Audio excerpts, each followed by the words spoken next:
দক্ষিণ কলকাতার টালিগঞ্জের কাছে করুণাময়ী মোড়।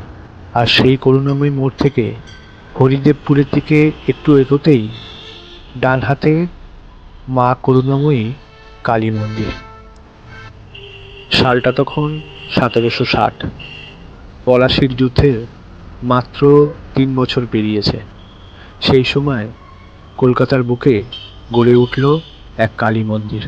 সতীপীঠ হিসাবে কালীঘাটের পরিচিতি থাকলেও এই মন্দিরের সঙ্গে জড়িয়ে রয়েছে কলকাতার বিখ্যাত এক জমিদার বাড়ির ইতিহাস, টালিগঞ্জের করুণাময়ী কালী মন্দির। 1760 সালের বৈশাখ মাসের শেষ শনিবার প্রতিষ্ঠিত হওয়ার পর স্বমহিমায় এখানে পূজিত হয়ে আসছেন মা করুণাময়ী। এবছর 264তম বর্ষে পা দিল এই মন্দির। নবরত্ন আদলে মায়ের মন্দির, আর তার দুপাশে ছটি ছটি করে 12টি শিব মন্দির। কলকাতার ইতিহাসের সঙ্গে ওতপ্রোতভাবে জড়িয়ে রয়েছে সাবর্ণ রায়চৌধুরীর জমিদারির নাম। রায়চৌধুরী পরিবারের 27তম পুরুষ নন্দদুলাল রায়চৌধুরী 3 পুত্রের পর অনেক আশা করে পেয়েছিলেন এক কন্যা। কালী মায়ের কৃপায় কন্যা সন্তান জন্মালে মেয়ের নাম রাখেন করুণা। তবে ভাগ্যের পরিহাসে মাত্র 7 বছর বয়সে অকাল প্রাণ হয় সেই মেয়ের মৃত্যুর শোকে কাতর হয়ে নন্দদুলাল সিদ্ধান্ত নেন সন্ন্যাস নেবেন তিনি। আর তারপরেই স্বপ্নাদেশ পান মা কালীর। 7 বছরের মেয়ে হিসাবেই মায়ের পুজো হয় এখানে। ঠিক জন্মদিনে যেমন মেয়েকে আদর করে পাত সাজিয়ে দেওয়া হয়, এখানেও ঠিক তেমনভাবেই লুচি, পোলাও, ভাত, নিরামিষ তরকারি, ফল মিষ্টি দিয়ে ভোগ নিবেদন করা হয়ে থাকে।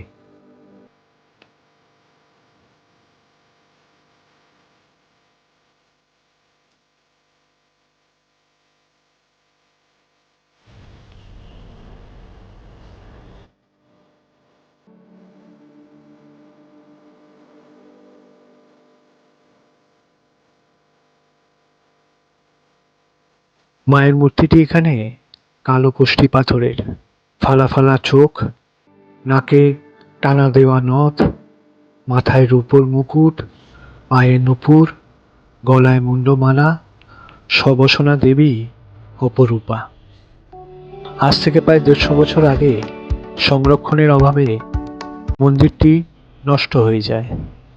পরবর্তীকালে নতুন রূপে মন্দির নির্মাণ করা হলেও মন্দিরের শিবলিঙ্গ ও করুণাময়ীর শিলাবিগ্রহ আদি ও অকৃত্রিম, এর কোনো পরিবর্তন করা হয়নি। তোমার মন্দিরে আগে ছাগল বলি দেওয়া হতো। 2002 সালের দীপান্বিতা কালী পুজোর দিন থেকে বলি প্রথা বন্ধ হয়। প্রতি অমাবস্যায় মায়ের বিশেষ পুজো ও হোম যজ্ঞাদি হয়। ঘটা করে পুজো হয় কার্তিকের অমাবস্যায়। এছাড়া 12 মাসে 13 পার্বণ তো লেগেই আছে। ভোর 6টায় মন্দির খোলে আর বন্ধ হয় দুপুর 12টায়। আবার খোলে বিকেল 4টে আর বন্ধ হয় রাত্রির 10টায়। এই মন্দিরে মায়ের নিত্য পুজো হয়। প্রতিদিন প্রচুর মানুষ ভিড় করে মাকে দর্শন করার জন্য আর মায়ের পুজোর জন্য। এই মন্দিরে পুজো ছাড়াও আরও অনেক সামাজিক কাজ করা হয়ে থাকে।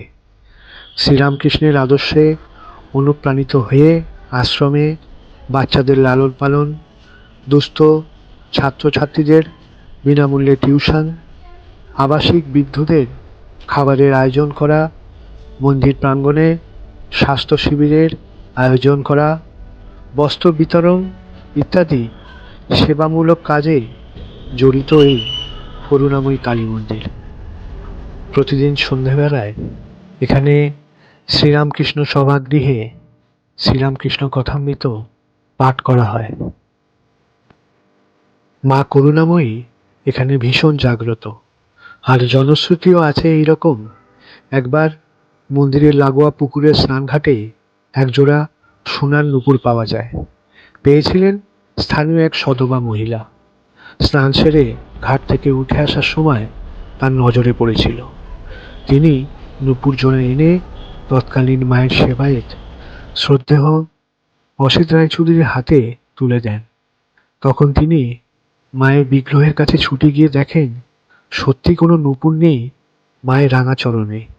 সেবায়েত কিছুতেই বুঝে উঠতে পারছিলেন না মায়ের পায়ের নূপুর গেল কি করে স্নান ঘাটে। সেই রাতে মা করুণাময়ী সেবায়েতকে স্বপ্নে জানালেন ওটা চুরির ঘটনা নয়, মা স্নান সেরে মন্দিরে আসার সময় ফেলে এসেছিলেন ওটা ঘাটে। করুণাময়ী কালী মন্দিরের ওপর আমার এই ভিডিওটা আপনাদের কেমন লাগলো অবশ্যই কমেন্ট করে জানাবেন, আর ভালো লাগলে বেশি বেশি করে শেয়ার করবেন।